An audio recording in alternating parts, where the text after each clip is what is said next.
வணக்கம் நண்பர்களே, தமிழ் பிளாசம் சேனலில் நாட்டு சர்க்கரை நெல்லிக்காய் மிட்டாய் எப்படி செய்கிறதுன்னு பார்க்கலாம்.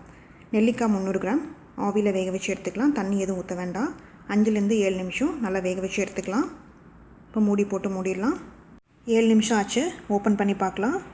நெல்லிக்காய் நல்லா சாஃப்டாக வெந்திருக்கணும். அப்படி வேகலைன்னா சாஃப்டாக வேகிற வரைக்கும் வேக வச்சு எடுத்துக்கோங்க. இந்த மாதிரி கையில் உடைச்சிங்கன்னா உடைக்க வரணும். இந்தளவுக்கு சாஃப்டாக இருந்தால் தான் ஜூஸ் உள்ளே இறங்கும், அப்படின்னா இறங்காது. இந்த சைஸ்க்கு நம்ம கட் பண்ணி எடுத்துக்கலாம். அப்போ தான் வெயிலில் சீக்கிரம் காயும். ஈரம் இல்லாத பாத்திரத்தில் நம்ம நெல்லிக்காய் போட்டுக்கலாம். 300 கிராம் நாட்டு சர்க்கரையை சேர்த்துக்கலாம். முழுகிற அளவுக்கு இருக்கணும் நெல்லிக்காய்க்கு. அப்போ தான் ஜூஸ் நல்லா இறங்கும். தண்ணி எதுவும் சேர்க்காதீங்க, இதுலேயே தண்ணி விடும்.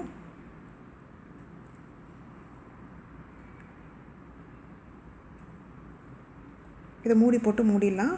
ஒரு குலுக்கலாம். உள்ளே எல்லாம் மிக்ஸ் ஆகும், நாட்டு சர்க்கரையும் நெல்லிக்காவும். பாருங்கள், ஓப்பன் பண்ணி பார்க்கலாம். பாருங்கள், ஈவனாக இருக்குது. இப்போ மூடி வச்சிடலாம். காலையில் எடுத்து பார்க்கலாம். பாருங்கள் எவ்வளோ தண்ணியாக இருக்குது. தண்ணி எதுவுமே நம்ம ஊற்றவே இல்லை. இப்போ ஒரு பிளேட்டில் வச்சிடலாம்.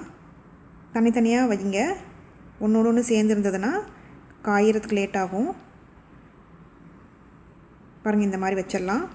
நல்லா வெயிலில் காயட்டும்.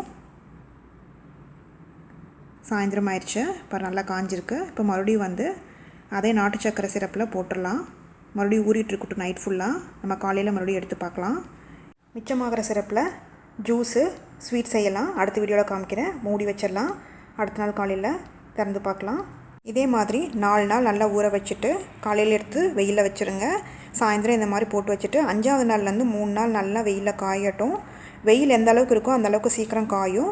காயலைன்னா ஒரு 4 நாள் எக்ஸ்ட்ரா கூட நீங்கள் காய வச்சு எடுத்துக்கோங்க. இந்த மாதிரி நம்ம வச்சிடலாம். அப்புறம் கையில் எடுத்து பாருங்கள், பிசு தன்மை எதுவுமே இல்லை. நல்லா காஞ்சிருச்சு மொறுன்ட்டு. இதை கிளாஸ் பாட்டிலில் போட்டு வச்சுக்கலாம்.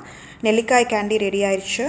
இந்த ரெசிபியை செஞ்சு பார்த்துட்டு உங்களோட கமெண்ட்ஸ் என்னன்னு சொல்லுங்கள். பிடிச்சிருந்தால் லைக் பண்ணுங்கள், ஷேர் பண்ணுங்கள், சப்ஸ்கிரைப் பண்ணுங்கள்.